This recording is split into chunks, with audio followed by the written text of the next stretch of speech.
Bonsoir. Bonsoir à tous et à toutes. Bon, nous espérons que vous avez pas mal de questions pour ce petit live sur les défunts. Donc on m'en a déjà envoyé certaines, et je pense que vous vous posez aussi parce que c'est vraiment les bases, on va dire, autour de la vie après la vie. Mais vraiment, n'hésitez pas à nous laisser des commentaires et bien, tout simplement à vous poser des questions, même si elles vous paraissent peut-être pas intéressantes ou pas intelligentes. C'est pas grave, on veut discuter avec vous, on veut pouvoir partager, on peut pouvoir vous guider, donc n'hésitez pas en tout cas. Oui, posez des questions, même si vous avez l'impression que ça a déjà été abordé, déjà répété ou quoi que ce soit, peu importe. Même nous, on a l'impression qu'on a déjà fait cette vidéo, mais on nous l'a redemandé, donc on refait un petit point là-dessus. N'hésitez surtout pas, il n'y a pas de questions bêtes comme elle dit Pauline, il n'y a pas de questions qu'on a déjà vues, pas revues, 10, 100 fois. S'il faut peut-être le redire d'une autre façon, avec d'autres mots, avec plaisir.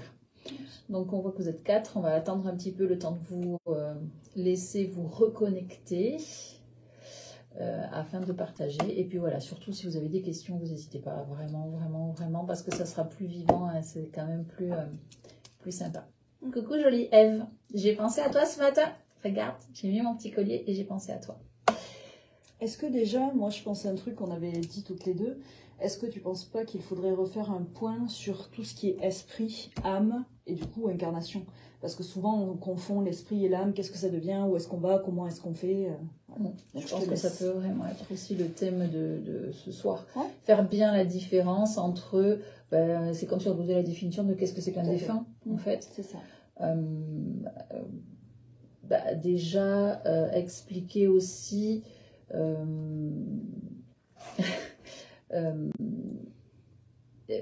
est-ce qu'on commence par expliquer la différence entre les trois ou est-ce que tu veux commencer par expliquer qu'est-ce qui se passe quand on meurt? Peut-être la différence entre les trois pour pouvoir bien remettre les bons mots. Alors là c'est pareil, on va vous donner notre définition, en tout cas la mienne. Je sais que j'ai lu des choses où c'était inversé en fait. Donc pour qu'on parle tous le même langage, je vais vous dire, nous, quand on parle, ce que ça veut dire. Le corps physique, c'est l'enveloppe. Et dans l'enveloppe, il y a l'âme et l'esprit. L'âme, ça va être la part de lumière dans laquelle vous êtes encodé. C'est votre essence, si on peut dire. C'est... c'est ce qui emmagasine les connaissances et que ça va rester pour les prochaines vies. L'esprit, c'est plus votre petit caractère, votre tempérament. Même si on garde toujours un peu le même au fil des incarnations, il y a des fois où l'esprit peut être complètement différent. C'est un peu la personnalité, l'esprit, si on peut le dire dans des choses simples. Et c'est l'esprit qui permet à l'âme d'emmagasiner les connaissances. C'est le fait qu'on ait des esprits un petit peu différents de vie en vie qui fait que l'âme, elle s'enrichit. Si on peut dire les choses comme ça.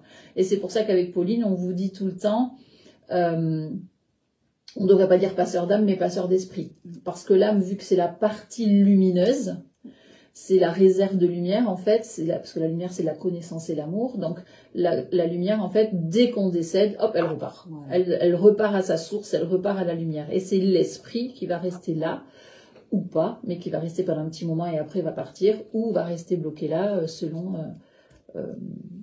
comment ça s'est passé, si on peut dire ça comme ça. Donc, tu es d'accord avec cette définition? Tout à fait. Est-ce que vous, de votre côté, c'est comme ça que vous voyez les choses? Alors, je sais que j'ai lu, moi, des livres où où c'était l'inverse. La définition de l'âme, c'était l'esprit, et l'esprit, c'était l'âme. Enfin, pour moi, c'est pas comme ça. Mais ça n'engage que moi, encore une fois, et je vous donne juste notre définition pour que vous vous disiez pas, mais elle dit n'importe quoi, si vous, dans votre tête, la définition est inversée. Alors, justement, avec ces histoires de mots aussi, comme Claire vous le disait, on parle souvent de passeur d'âme et non de passeur d'esprit. Après, je pense que déjà, le mot passeur d'âme est plus joli que passeur d'esprit, et que souvent, esprit, malheureusement, est très mal, connoté, voilà, avec tout ce qui va faire peur, tout ce qui va faire film d'horreur, maison hantée. Alors que pour moi, un esprit, ce n'est pas du tout ça, comme disait Claire, c'est juste une part de nous, en fait, dans laquelle nous... plutôt une part qui nous compose, pour nous permettre, en fait, de vivre nos incarnations et d'emmagasiner de nouveaux apprentissages et de nouvelles connaissances. Donc c'est pour ça que nous aussi, on va revenir un petit peu sur ces mots et que moi je vais vous expliquer comment est-ce que je vois la vie après la vie, comme je préfère dire, même si pour moi la mort n'est pas un problème, mais je sais que c'est un mot qui peut déranger ou qui peut rappeler bien sûr des périodes de deuil à certaines personnes, ce qui n'est jamais simple et que c'est un travail aussi à faire bien sûr. Donc, la vie, du coup, après la vie, qu'est-ce qui se passe quand c'est terminé, si on peut dire comme ça, sur Terre. Donc, comme Claire vous le disait, on a notre enveloppe charnelle, notre enveloppe physique, donc ça, vous savez très bien qu'elle est rendue, on va dire, à la Terre. L'esprit et l'âme, du coup, sont les deux parties qui appartiennent à la lumière et qui nous permettent de réaliser notre apprentissage terrestre. Donc, on m'a posé une question par rapport au passage, et on va revenir dessus, et par rapport aussi au temps à un esprit pour rester sur Terre. Donc on va parler de ça. Donc pour nous, l'âme, quand votre vie est terminée, l'âme remonte directement à la source de lumière, parce que de toute façon, elle est issue de la source, elle appartient à la source, et il faut qu'elle refasse partie du tout, si on peut l'expliquer comme ça. Sauf si vous avez fait des grosses bêtises et que vous avez plus votre âme. Voilà. Ça, on en parlera une autre fois. Voilà, ça on pourra faire une autre vidéo si ça vous intéresse sur comment je fais si j'ai perdu mon âme. Bon, on essaiera de vous aider, mais on ne sait pas. Donc, l'autre... Alors, TP, les travaux pratiques. Voilà, et surtout aussi... Non, on plaisante, mais c'est pas drôle. Hein. Voilà. Et surtout aussi, ça me fait penser qu'on avait déjà entendu parler aussi de fragmentation d'âme, pardon. Nous ne pensons pas que c'est comme ça. Donc, si vous avez des questions sur ce sujet-là aussi, n'hésitez pas à nous demander. On pourra se connecter et vous faire passer les messages que nous recevons. Donc, comme je vous disais, l'âme retourne à la source. Et l'esprit, qu'est-ce qu'il devient? Donc, pour moi, en tout cas ce que j'ai pu voir et pu constater, l'esprit ne part pas tout de suite rejoindre la lumière, car il peut prendre un peu de temps pour aller, si on peut dire, faire... le tour des personnes qu'il a connues, des personnes qu'il a chéries, des personnes qu'il a aimées, de certains lieux aussi, finir, on va dire, ses dernières affaires sur Terre, et au bout d'une semaine, quelques jours, une semaine environ, l'esprit peut passer dans la lumière et du coup rejoindre la lumière et son âme plus tard dans la continuité. Non. Alors ça c'est important parce que souvent les gens nous disent, enfin pour ceux qui ont perdu des gens, perdus, si on peut dire ce mot, encore une fois, qui ont eu des deuils, où les gens sont morts. Moi, je pense pas qu'il faut avoir peur des mots, mais voilà. Je sais que des fois, c'est difficile pour les gens de dire qu'il est mort. Alors, ils disent, je l'ai perdu, il est parti. En vrai, ils sont morts. Bon, c'est pas la fin, c'est comme ça. C'est important parce que souvent, ils nous disent, j'ai l'impression de le voir partout. Et c'est le cas, en fait. C'est que tant que l'enterrement n'a pas eu lieu, souvent ça se fait entre le laps de temps où la personne décède et l'enterrement. C'est pour ça qu'on dit à peu près une semaine. Il y a des esprits, moi je sais que ma grand-mère a voulu partir au bout de 3 jours, elle en avait marre d'être là, en même temps elle est décédée, elle avait 97 ans, et elle en avait plus que marre, et donc elle n'arrêtait pas de venir me voir, elle me disait mais je fais quoi maintenant, et quand je lui disais mais mamie il va te balader, elle me dit j'en ai marre, j'ai envie de partir. Donc elle était restée 2-3 jours, elle a dit au revoir. C'est une façon un peu de réaliser pour l'esprit qu'il est vraiment mort et de faire ses adieux un peu à cette vie, à ce monde-là, mais dans le côté positif, quoi. C'est je fais le tour de toutes les personnes que j'aime, je leur fais un coucou, je leur dis au revoir. Et c'est pour ça qu'il y a beaucoup de gens qui vont avoir tendance à voir ces personnes-là partout. Il y en a aussi qui vont vous dire ah oui mais moi il a été voir tout le monde et moi je l'ai pas vu. Alors ça c'est pour les personnes qui ne sont pas, qui ont tellement mal en fait, qui sont tellement dans la souffrance et dans le deuil qu'ils ne vont pas recevoir de message du défunt ou parce qu'ils ont peur de ce qu'il pourrait bien lui dire. S'ils se sentent un peu coupables ou s'ils n'ont pas pu dire au revoir ou s'il y a plein de choses comme ça qui vont peut-être pouvoir bloquer ça. Mais oui effectivement. Oui, on va lire après. Le laps de temps, c'est à peu près ça, quoi. Ça va de 1 ou 2 jours à presque une semaine, le temps que la personne soit enterrée. Et c'est très, très, très important, ce laps de temps-là. Et on va voir aussi pourquoi il est très, très important. Bon, pleurer, c'est normal, mais de ne pas vraiment, je vais dire, vraiment pas méchamment, s'apitoyer pour ne pas retenir cet esprit-là à ce moment-là. Parce que c'est comme ça qu'on crée un esprit errant après. Tout à fait. Donc ça, on va pouvoir l'expliquer aussi. C'est pour ça que laisser partir, comme on dit, celui que l'on a aimé est très important et l'accepter, même si ça fait mal, en fait, l'aide à faire son voyage. On va le dire comme ça. Oui, il faut, si on l'aime tant que ça, il faut le laisser partir. C'est pas facile, hein, je suis d'accord. Alors, on va lire un petit commentaire pour avoir une question supplémentaire. Donc, Isa, coucou déjà. Alors, le fait de préparer un corps à l'embaumement, comme on le fait souvent encore dans notre société, va avoir, je suppose, un effet sur le fait que l'esprit a du mal à repartir. Je vais dire ça comme ça. Je ne pense pas. C'est pas comme ça. Alors, elle demande si en fait le fait de préparer un corps à l'embaumement, Oui.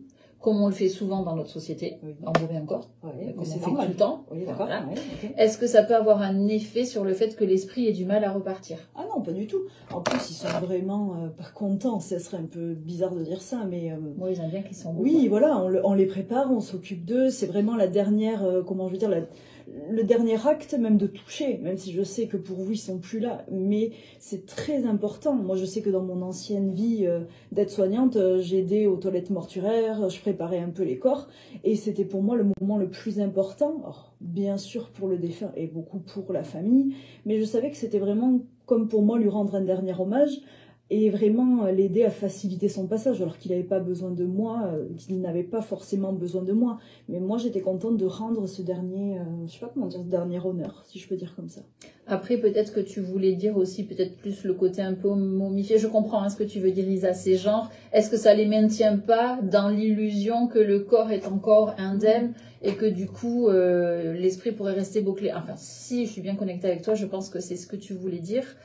Et personnellement, je ne pense pas. Comme elle dit Pauline, et puis Pauline, vraiment, tu as eu affaire à beaucoup de défunts à ce moment-là. Et je ne pense pas. On va être plus sur ce qui pourrait vraiment les bloquer et les faire rester là. Ce serait plus, comme on disait tout à l'heure, pleurer, pourquoi tu m'as quitté, reste là, ne m'abandonne pas, ne pars pas, j'ai besoin de toi, si t'es pas là, je n'existe plus, tout ça. Aussi le fait... d'avoir de l'incompréhension. Par exemple, c'est ça que tu voulais dire? Oui, d'autres raisons pour lesquelles voilà. on resterait là. C'est tout ce qui va créer, si on peut dire, le résultat d'un esprit errant pour un défunt, c'est soit de l'incompréhension, soit c'est une mort, alors comme on dit violente, mais en tout cas soudaine et qui n'était pas prévue. Et aussi, je reviens là-dessus parce que ça me vient et que souvent les gens me disent que ceux qui se suicident restent bloqués, ce n'est pas vrai non plus. Ça peut être un choix d'incarnation, c'est une grande souffrance et ça n'a rien à voir avec le fait de passer ou de ne pas passer. Au contraire, voilà, parce qu'ils veulent l'en finir, oui, donc ils veulent partir. Ça. Ils veulent surtout rejoindre la lumière et ne plus ressentir la souffrance physique et terrestre. Donc ce n'est vraiment pas un problème.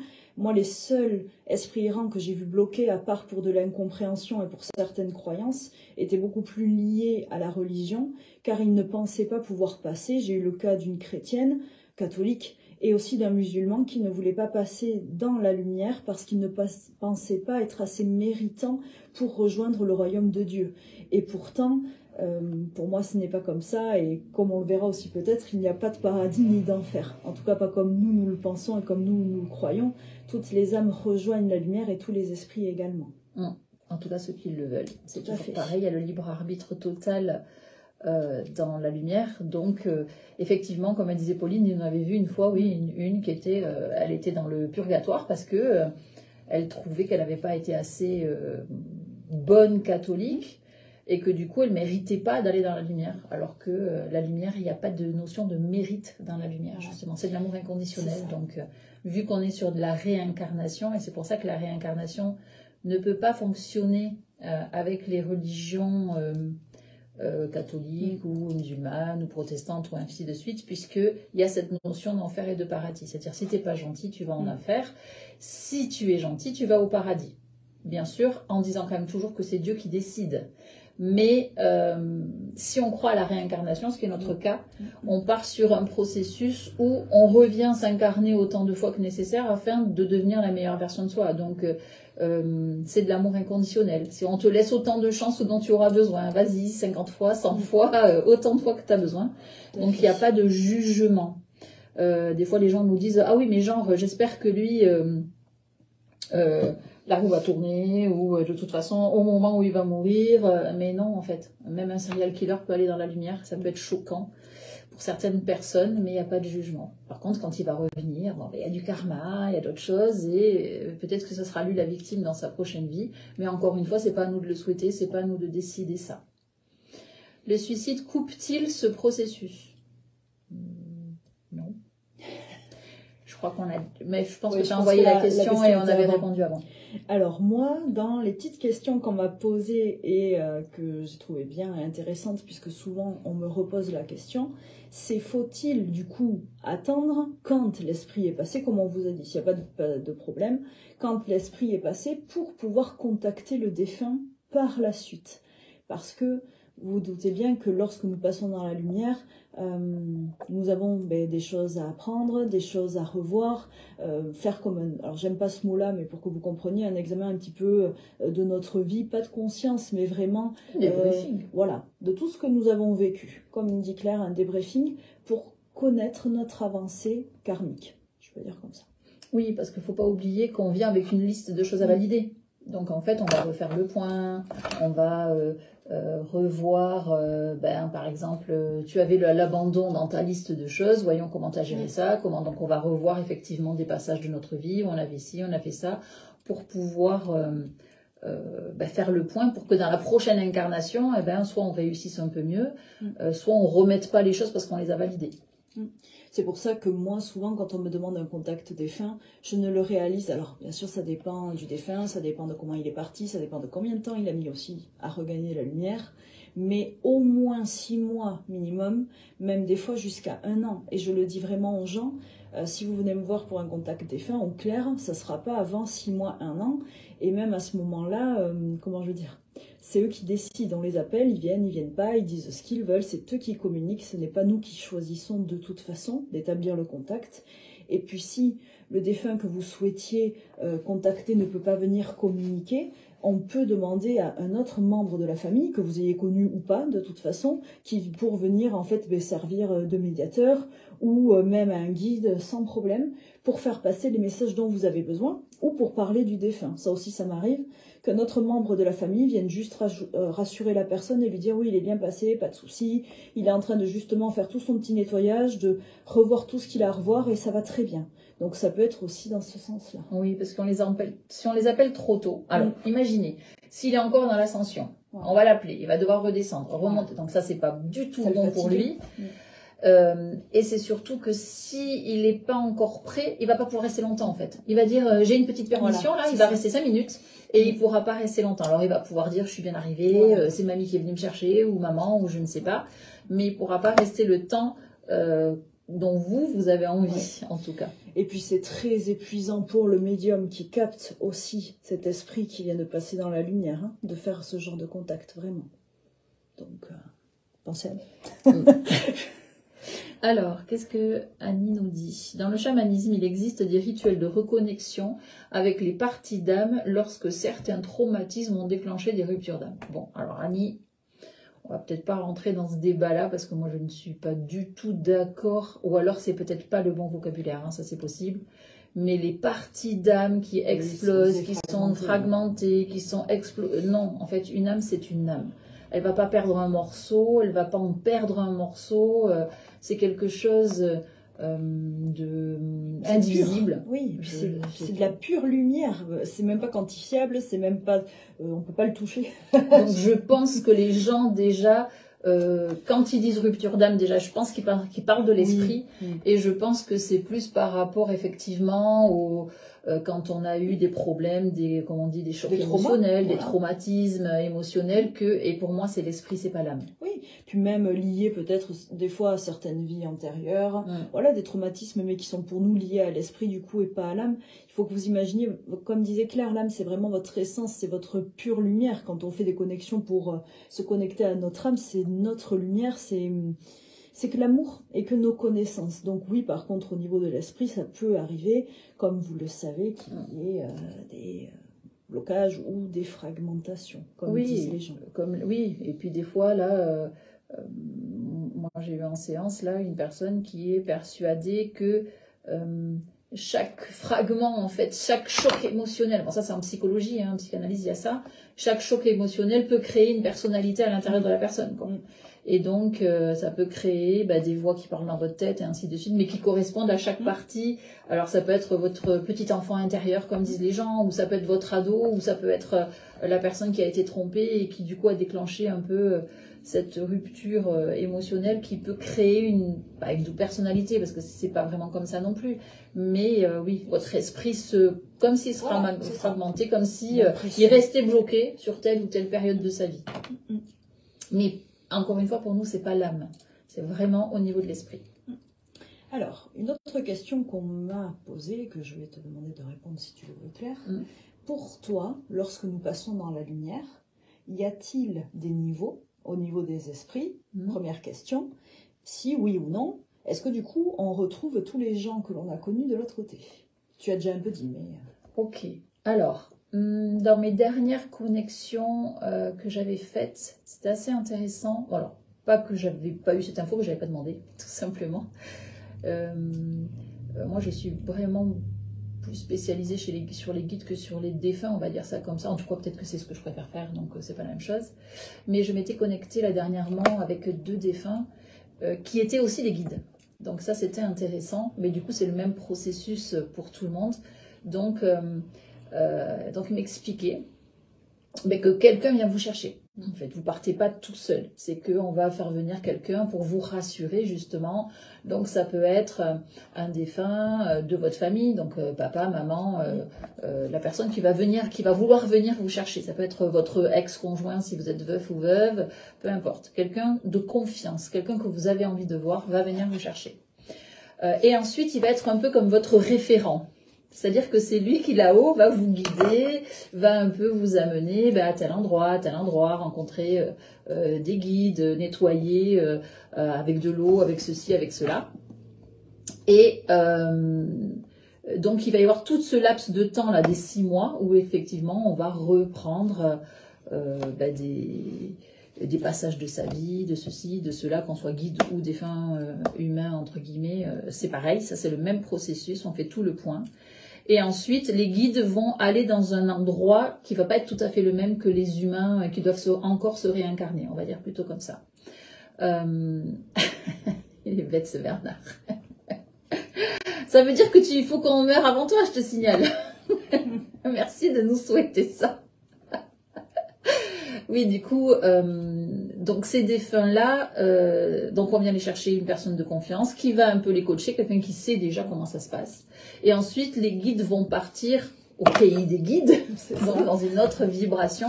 Et les personnes qui doivent se réincarner vont rester dans un autre endroit spécifiquement. Mais pas forcément avec tous les membres de leur famille.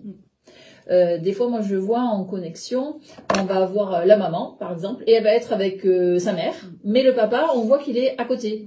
Alors, c'est pas qu'ils se voient jamais. Alors, quand on leur demande, ils se disent, oui, je le vois souvent, voilà, mais ils sont pas ensemble. Ils sont sur d'autres plans. Exactement, en train d'apprendre d'autres choses, ou c'est pas la même vibration, ou peut-être qu'ils faisaient pas partie de la même famille, mais que c'est comme une association de familles. Et puis, ils vont en formation aussi. C'est pour ça qu'on dit la vie après la vie, parce que les défunts continuent à se former. Donc, en fait, ils ne restent pas... bien sûr, ils veillent sur vous, ils vous guident, ils vous aident, mais parfois aussi, ils sont occupés à apprendre d'autres choses, à développer d'autres capacités, vraiment un autre éveil. Et à ce moment-là, du coup, ils sont comme sur des strates différentes, mais ils peuvent, oui, bien sûr, tous se rejoindre. Et après aussi, ça on ne l'a pas dit, mais c'est très très important, quand on parlait tout à l'heure de l'esprit, de l'âme et ainsi de suite, il est vraiment vraiment primordial de ne pas retenir un esprit, de ne pas et de surtout les aider à passer quand ils sont bloqués là, parce que l'esprit sans l'âme ne peut pas se réincarner. Oui. Et l'âme sans l'esprit non plus du coup. Donc ça veut dire que des fois j'entends des gens qui me disent il y a un médium qui est venu chez moi et qui m'a dit que c'était pas grave, je pouvais laisser ce défunt parce qu'il est gentil. Ben non, en fait jamais. Ça on l'a déjà dit plusieurs fois, mais c'est très important. On ne garde pas un esprit même chez soi, même s'il est gentil, et 99% des esprits sont gentils, des fois ils deviennent un peu perturbés et parce qu'ils sont là depuis trop longtemps et que c'est pas leur place, mais c'est très très très très important. Oui. Sinon ils peuvent plus se réincarner, donc ça veut dire qu'ils progresseront jamais, ils deviendront jamais des guides, ils pourront jamais avancer, et ça par contre c'est très triste. Et pour le plan aussi, ça génère du chaos, donc non, il faut que vous laissiez partir tous les défunts, qu'ils soient gentils ou pas gentils. Parce que oui, comme disait Claire, s'ils sont moins gentils, c'est plus facile de vouloir qu'ils partent, mais ils ne doivent pas rester là. Et c'est pour ça que c'est bien, parce que la question d'après, j'aimais beaucoup comment elle m'a été posée. Est-ce qu'il est vraiment obligatoire de revenir s'incarner? Et la réponse est oui, sauf quand on a fini, ou quand on a de la chance. Mais normalement, tous les êtres humains reviennent s'incarner pour apprendre. C'est vraiment de l'apprentissage jusqu'à devenir, on va dire, sa meilleure version, en tout cas sa version la plus lumineuse possible sur Terre, en gardant son esprit, comme on l'a dit au début, donc avec une personnalité, une façon d'être. C'est pour ça aussi qu'il ne faut pas que vous vous étonniez quand vous captez un défunt. Il garde sa façon d'être, sa façon de parler, certaines mimiques, oui, c'est ça qu'on dit, certains vocabulaires, mais par contre, ils vont être passés dans la lumière, donc ils ont un caractère normalement un petit peu plus doux. Ça dépend. Des fois, ça c'est rigolo parce que des fois ça dépend. Ils se présentent comme ils étaient pour qu'on les reconnaisse bien. Et ça vraiment ça dépend, mais ça je pense aussi que c'est parce qu'il y a plusieurs stades aussi au niveau de l'incarnation et du niveau incarnation. Des fois j'ai des défunts, ils sont presque hyper lumineux quoi. Oui. Et ils sont pas du tout comme ils étaient avant. Alors qu'il y en a d'autres, ils sont vraiment comme ils étaient avant. On les reconnaît. Ça aussi au niveau de l'esprit, quand on disait tout à l'heure que l'esprit change un petit peu, mais c'est pour ça, il change un petit peu, oui et non, on a quand même toujours un peu le même tempérament, c'est pour ça que quand on repart dans les vies antérieures, même si la personne n'a pas le même caractère, on va reconnaître, on dit « Ah mais c'est machin ça !» Parce qu'on reconnaît la vibration de l'âme évidemment, mais aussi de l'esprit. Donc c'est quand même, ça fait vraiment partie de votre essence. Et puis, il ne faut pas oublier que vraiment, lorsque vous n'êtes plus là, vous restez qui vous êtes. Et moi, parfois, j'ai des défunts. Donc, ça m'est arrivé avec des messieurs qui étaient partis, qui étaient déjà des papis, qui avaient 80 ans. Mais quand ils se représentaient à moi, quand quelqu'un de leur famille venait, ils se présentaient comme ils étaient quand ils avaient 25 ans. Pour que je les trouve beaucoup plus mignons et beaucoup plus attirants. Et... Oui, ça, c'est drôle. Et là, c'est pareil, c'est parce qu'ils se montrent comment je veux dire, sous l'enveloppe, l'image que eux préfèrent. Et parfois, comme on vous dit, avec des habits, par exemple, traditionnels, ou une pipe, pour bien nous signifier que ce sont eux, pour qu'en fait, on ait des éléments auxquels se raccrocher, des détails. Mais ça n'arrive pas aussi. Certains défunts n'arrivent pas à projeter leur image, n'arrivent pas à projeter qui ils étaient. Et ça, ça dépend vraiment de la connexion, de la réception, de son niveau d'évolution et où il est. Et moi, je sais que parfois, j'ai vraiment le défunt comme s'il était assis à la place de Claire et que je lui parle comme ça.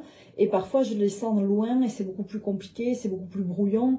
Et même eux sont brouillons. Donc, ça dépend comment est-ce qu'ils sont partis et où est-ce qu'ils se trouvent. Et aussi, la question qu'on me pose souvent, vous pouvez capter n'importe quelle langue.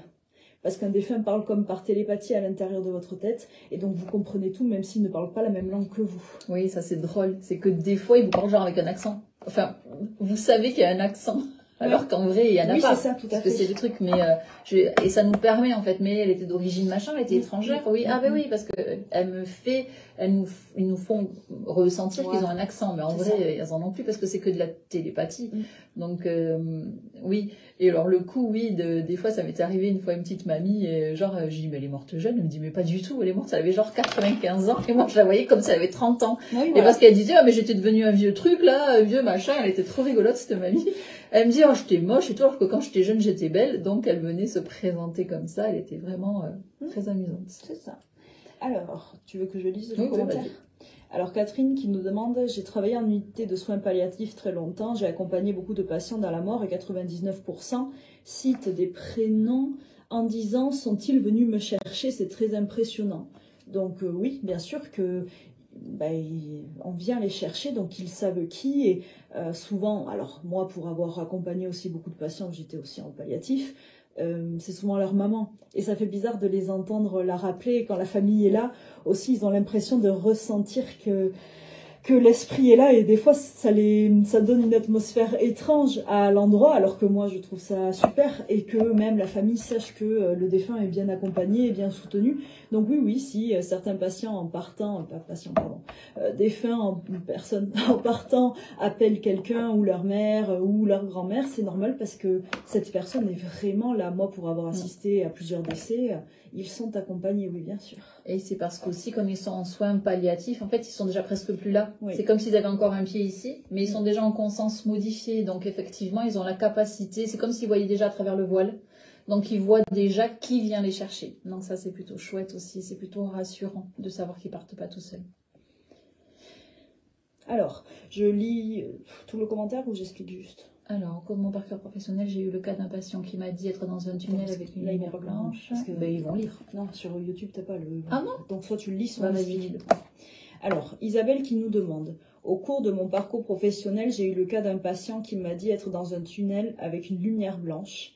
Et à ce moment-là, il a senti une main et une voix lui dire de revenir sur Terre. Je n'ai pas osé lui dire que c'était moi qui lui avais dit de se battre pour ne pas partir. Est-ce que cela a pu influencer sur sa réincarnation? Car je pense que depuis le temps, malheureusement, ce monsieur a dû décéder vu son âge. Alors, est-ce que tu veux répondre? Oui. Alors, première chose, Isa, t'es une guide. Donc, si tu as eu le pouvoir de le ramener ou de lui parler, c'était ton rôle, tu as essayé.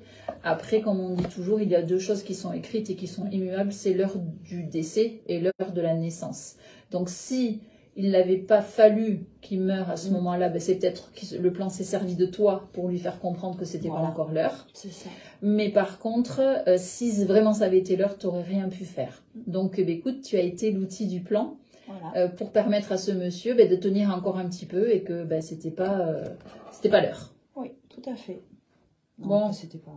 Bernard, a-t-il besoin de répondre à ta question? Je ne pense pas. Et puis, de toute façon, on va devoir vous laisser parce qu'on a la soirée ESO. Donc, soit dernière question, soit... Oui, je regarde. De toute façon, on refera un petit live pour continuer sur les défunts, si ça a pu vous intéresser. Oui, bien sûr. Et puis, on continuera sur les questions. Et juste, est-ce qu'on le fait maintenant? La dernière question qu'on m'avait posée, c'est, bon, est-ce qu'on est obligé de se réincarner? Oui, du coup, jusqu'à ce qu'on apprenne. Et la dernière, c'est est-ce que les esprits peuvent tous voyager sur d'autres plans ou revenir sur Terre après la mort?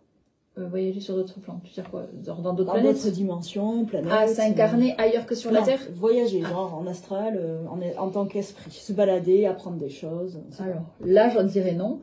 C'est ce que j'entends. C'est pas comme ça. Voilà. On n'est pas libre de faire ce qu'on veut. Enfin, je sais pas, c'est comme si... c'est pas n'importe comment. Voilà. Oui, puis c'est pas réservé à tout le monde. Il faut des autorisations. Voilà. Et par contre, pour le fait de revenir sur Terre, oui, mais pareil, c'est pas tout le temps, ce n'est pas... Ils sont toujours là pour vous guider, toujours là pour veiller sur vous. La petite voix que vous entendez, votre intuition, ce sont souvent les défunts qui vous protègent. Mais revenir, oui, mais il faut que vous imaginiez que c'est soit par télépathie, soit ça peut être ponctuel, mais... il ne faut pas trop les solliciter non plus, je dirais. Moi, je vous suggérerais plutôt d'apprendre, vous, à monter pour les connecter plutôt que de les faire descendre. Tout à fait. Si vous les faites descendre, ils vont se... C'est comme s'ils avaient besoin d'énergie, puisqu'ils n'ont plus de corps, donc ils vont se coller à vous comme un esprit qui n'est pas passé dans la lumière. Donc vous allez avoir très mal à la tête, vous allez être très fatigué. Donc le mieux, c'est de vous aller vous connecter avec eux. Et là, vous aurez, ou à mi-chemin, ou comme vous voulez. Mais le moins un défunt descend, mieux ça va être au niveau de la connexion, et pour lui, et pour vous. Et oui, parce qu'il a besoin d'une pile pour être là. C'est pour ça aussi qu'on vous dit de ne pas les garder en tant qu'esprit errant après leur mort et de ne pas les solliciter en les faisant venir dans la matière. Il ne faut pas les appeler. Il ne faut pas leur demander tout le temps des signes, tout le temps de... Ne serait-ce que faire clignoter une lampe, ça demande beaucoup d'énergie pour eux. Une énergie qu'ils n'ont pas, parce qu'il va falloir qu'ils descendent. Et après, pour remonter, ils vont être obligés de prendre la vôtre pour remonter. Donc, on évite ça, sauf si vraiment on est désespéré, mais pas tout le temps, quoi. Juste une fois, et après, on prend ça pour acquis, et on ne fait pas ça. C'est pour ça que ceux qui viennent demain ou la prochaine fois que je ferai ma formation sur le contact défunt, on le fait en canal. Donc nous, on va se connecter à eux et on le fait comme ça, par télépathie, par voyage astral, si je peux dire ainsi. Et nous, on va se connecter à eux. Ce n'est pas à eux de faire le voyage. Donc comme je vous disais, c'est pas du spiritisme, il n'y a pas de table qui tourne, il n'y a pas les lumières qui vont clignoter. C'est que avec la lumière, vos protecteurs et vos guides. Donc, et votre capacité à aller vous connecter, parce que tout le monde a cette capacité. À travailler. Voilà, tout le monde a la capacité initiale. Après, il faut s'entraîner, il faut bien le faire, savoir se protéger pour aller au bon endroit et ainsi de suite. Et puis croire en soi, c'est vraiment le plus important. Et puis je pense que c'est tout. Et juste un petit mot qui me vient, donc ça doit être important pour toutes les mamans et les papas qui ont des enfants qui sont médiums. rassurez-les. Allumez, je sais pas, une petite bougie dans leur chambre et surtout dites-leur que ce qu'ils voient, ça existe. Même si vous n'y croyez pas ou que vous ne le voyez pas, c'est très important. Oui, parce que les enfants, jusqu'à 8 ans, on l'a toujours dit, hein, mais jusqu'à 7-8 ans, tous les enfants voient les défunts. Donc si vous leur dites, mais non, il n'y a pas de fantôme, mais non, ça n'existe pas, alors que lui, il voit, il va croire qu'il a un problème si. Il va dire, maman, elle me dit que non, maman, c'est la vérité incarnée, une maman ou un papa, hein, donc c'est le repère. Donc si vous commencez à leur dire que ça n'existe pas, alors que lui, il voit, et Pauline sait de quoi elle parle. C'est pour ça, petit clin d'œil. Sa maman, elle lui disait, mais non, il n'y a rien, et elle lui dit, mais si, Oui, et puis elle marchait sur le défunt qui me disait, mais qu'est-ce qu'elle fait? Donc, et puis mettre la couverture sur la tête, ça marche pas non plus. Donc voilà, vraiment, juste soutenez-les et puis vous verrez. En grandissant, soit ça s'arrêtera parce que c'était pas le moment, c'était pas l'heure, c'était pas la destinée, soit ça continuera, mais vraiment soutenez-les, croyez en eux et faites-les appeler leur propre lumière, justement, faites-les rayonner par leur âme et ainsi, de toute façon, ils ne seront plus embêtés. Et si je peux me permettre, rien à voir avec ça. On va faire la soirée ESO là avec Pauline. S'il vous plaît. Alors, déjà, on envisage de pas la faire le mois prochain parce que vraiment, on a beaucoup moins de demandes qu'avant. Donc peut-être que ça vous intéresse moins, peut-être que vous pouvez pas, peut-être que c'est les vacances, on ne sait pas. Mais surtout, on aimerait pour ceux qui veulent vraiment venir que vous nous préveniez un petit peu à l'avance parce qu'aujourd'hui, ce matin, on a failli annuler la soirée parce qu'on avait 2 personnes, que 2 personnes. Et finalement, on a eu 4 personnes de plus qui se sont inscrites. Ce qui est très très bien. C'est génial. Mais si vous pouvez, essayez de nous le dire au moins un jour avant, que nous, on puisse se savoir et se préparer juste pour ça.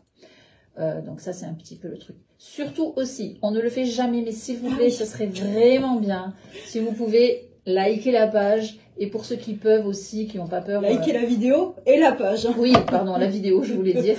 Mettez-nous des likes sur la vidéo et partagez-la si c'est possible aussi pour vous, hein, si vous n'avez pas honte d'être identifié avec nous.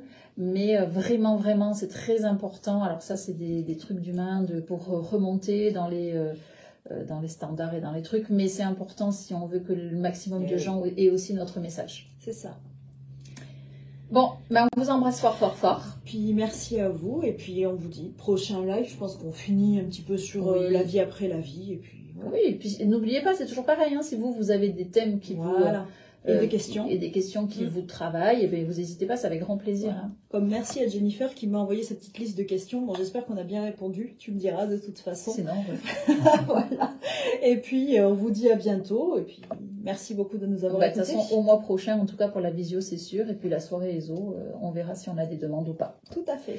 Merci beaucoup. Au revoir. Au revoir.